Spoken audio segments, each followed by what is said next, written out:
get ready with me.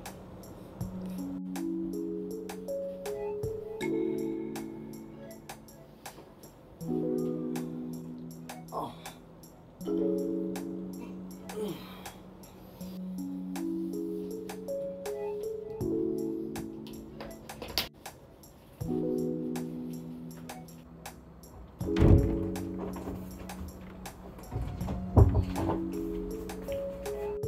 Hi guys, I'm back. Human ako ligo. So, let's do my skincare routine. So, let's go. So first, let's start with my cleanser, which is the Master Oil Control Max.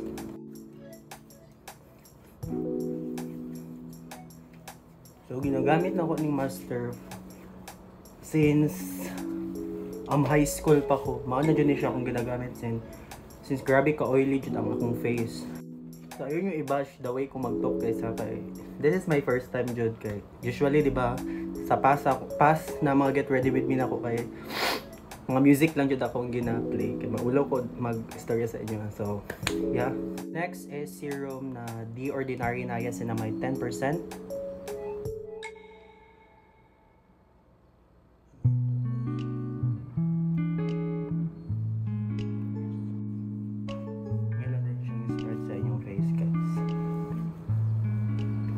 Face and ang the rest kay sa neck. Dapat even jud ang inyong pag-apply. Pag mag-apply mo every product, dapat even jud. Tapos every time na mag-apply mo mga product sa inyong face, i-rest sa jud ninyo siya sa inyong nawong every 30 seconds or 1 minute siya. Tapos let it dry lang jud siya guys. Kung na may fan, mas better para dali lang jud siya ma-absorb sa inyong face ang product na inyong i-apply. Next is moisturizer.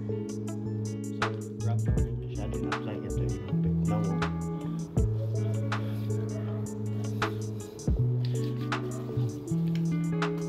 Mas better daghanon ninyo butang para smooth yung kay ang inyong skin guys.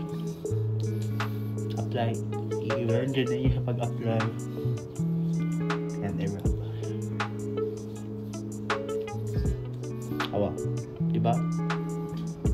Di siya dry tanaw na ko na.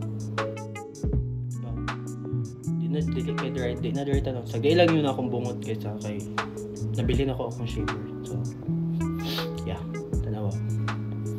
After na ako mag-apply og moisturizer, sunscreen akong pinaka-last na ginabutang.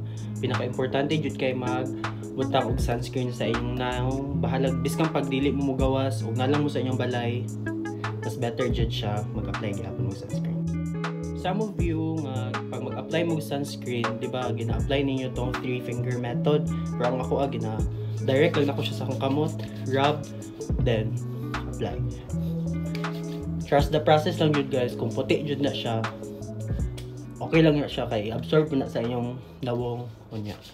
Apply gyapon sa inyong liog.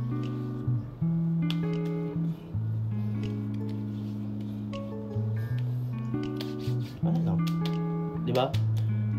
Wala white cast no. So after sunscreen, light na ako gina-apply ang lip balm.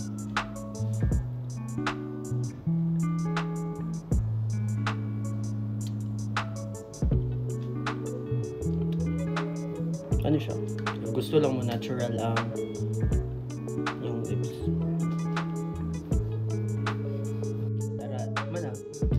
Ito siya ako everyday nga gina-apply din sa akong.